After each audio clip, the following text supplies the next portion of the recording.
Depuis combien de temps est-ce que vous vous comportez comme Myriam? Myriam vient d'avoir 14 ans. Elle est folle de joie. C'est son anniversaire aujourd'hui. Et sa famille lui a préparé une fête. Et pendant que tout le monde est en train de danser, de profiter de ce moment si convivial, Myriam se souvient qu'elle vient de souffler ses bougies.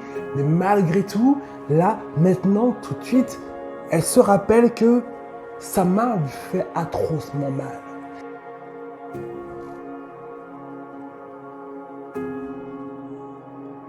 Elle a constamment mal à la main, elle a du mal à refermer sa main est extrêmement douloureuse. Mais là, maintenant, tout de suite, elle se dit que peut-être faudrait-il qu'elle profite de son anniversaire. Puis, au bout de quelques minutes, elle va voir sa mère et elle dit « Mais maman, j'ai encore mal. J'ai encore mal à la main. Pourquoi est-ce que j'ai mal à la main ?»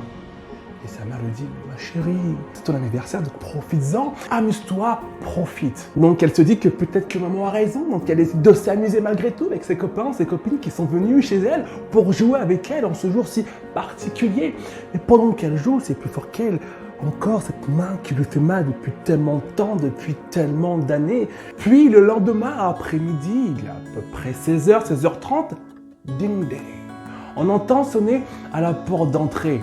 Et là, il y a sa mère qui appelle « Myriam, c'est pour toi !» Alors Myriam descend les escaliers toute contente et elle voit sa petite amie, sa petite copine, la voisine, qui est à la porte et qui lui dit « Je suis désolée Myriam, je n'ai pas pu venir hier à ton anniversaire, mais aujourd'hui, mes parents ont fait un grand gâteau rien que pour toi. Est-ce que tu veux venir au goûter à la maison ?» Alors Myriam regarde sa mère lui dit « Si tu veux, bien sûr, les voisins sont très gentils, vas-y. » Myriam, toute excitée, elle met ses chaussures, elle met son manteau et elle file chez sa voisine.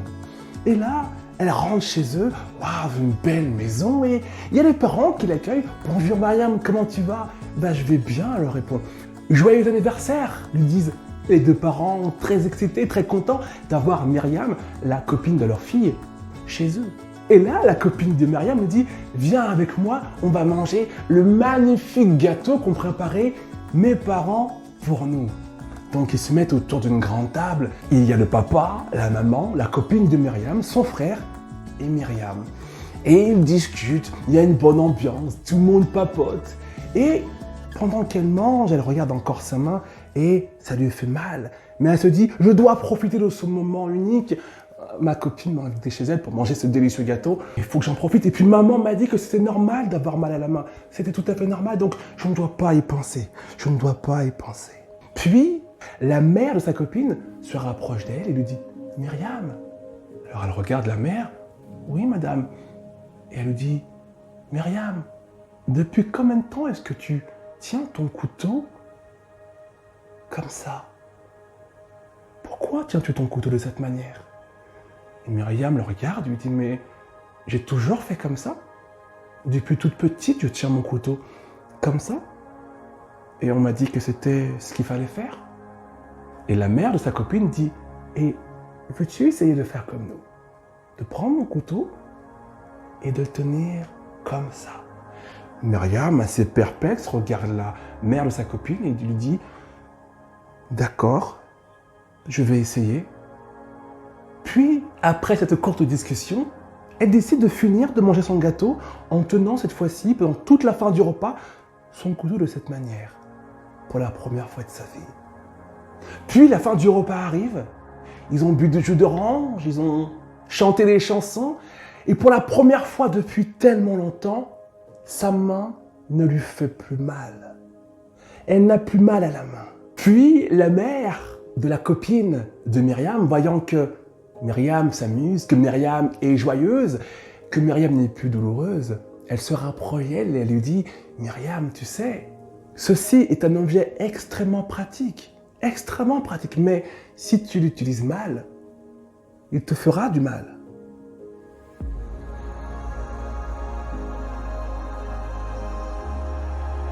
Mes chères femmes 5 étoiles, notre cerveau est un outil extrêmement pratique. Mais si on l'utilise mal, alors oui, il nous fait du mal. Depuis combien de temps est-ce que vous utilisez votre cerveau de la mauvaise façon? Depuis combien de temps est-ce que votre cerveau, qui est un outil extrêmement puissant à votre service pour vous aider à vous simplifier la vie, depuis combien de temps est-ce que vous l'utilisez à l'envers? Depuis combien de temps est-ce que vous vous comportez comme Myriam?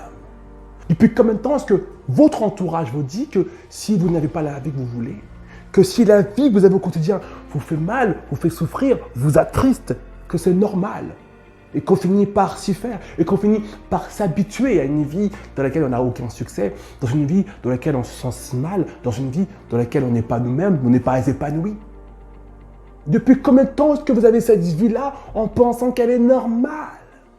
Tout comme Myriam, cela fait peut-être des années que vous utilisez votre cerveau de la mauvaise façon.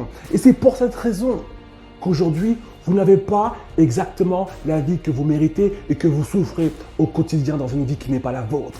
Dans une vie où vous ne vous sentez pas épanoui, où vous ne vous sentez pas capable de réussir, où vous ne vous sentez pas capable d'être heureux, où vous ne vous sentez pas capable d'être maître de votre vie.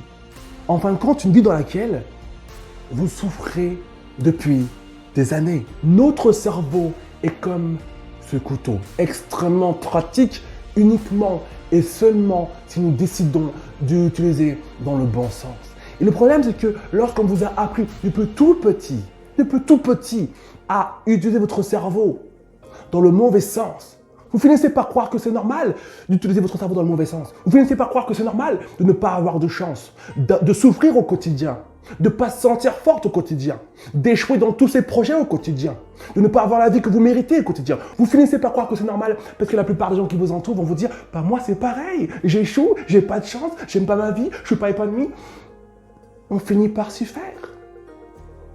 Vous devez apprendre à utiliser votre cerveau autrement pour qu'il puisse être au service de votre vie. La plupart des personnes aujourd'hui et des femmes qui n'aiment pas leur vie sont des femmes qui ont, au moment où je te parle, un mental et un état d'esprit petit, fragile et qui les tire vers le bas.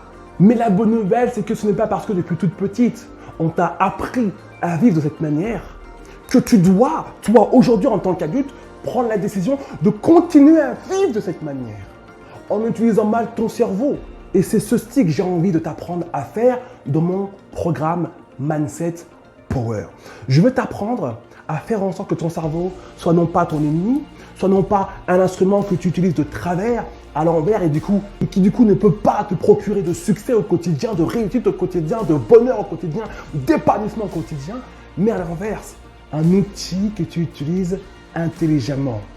Je veux aujourd'hui que tu regardes ta vie en te disant « Je peux avoir une vie différente parce que tout part de mon cerveau, de mon mental et de mon état d'esprit. » Et même si mon entourage, ma famille, mes amis, peut-être certains collègues de travail aussi, même si toutes ces personnes-là pensent qu'il est normal de ne pas aimer sa vie et d'être victime de sa vie, je veux que tu te dises toi qu'à partir d'aujourd'hui, tu vas prendre ta vie en main et refuser d'en être victime plus longtemps.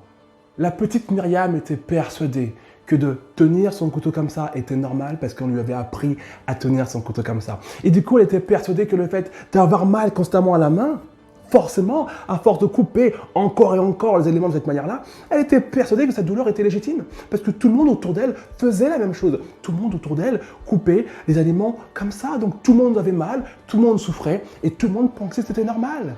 Absolument pas. Et il a fallu qu'elle baigne dans un autre environnement pour se rendre compte que non, on peut faire différemment, on peut faire plus intelligemment.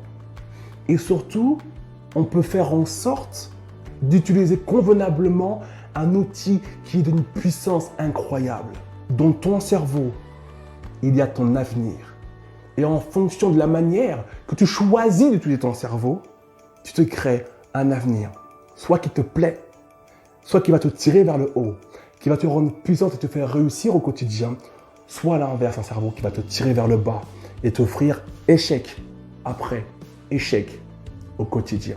Mon programme Mindset Power est encore en pré-lancement, ça veut dire qu'il n'est pas encore sorti et je t'invite très fortement à le découvrir. Tu as le bouton sous cette vidéo. Dès qu'il sortira, tu l'auras en avant-première. Tu recevras tes mots de passe pour t'identifier à ton espace membre. J'aimerais te poser une seule question.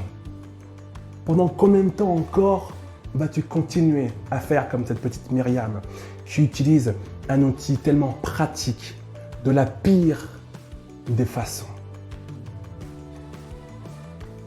J'ai hâte de t'accueillir dans le programme Mindset Power pour qu'enfin tu rejoignes ces femmes qui prennent leur vie au sérieux, qui ne sont plus victimes de leur vie et qui décident d'utiliser de la bonne manière leur cerveau, c'est-à-dire leur mental et leur état d'esprit.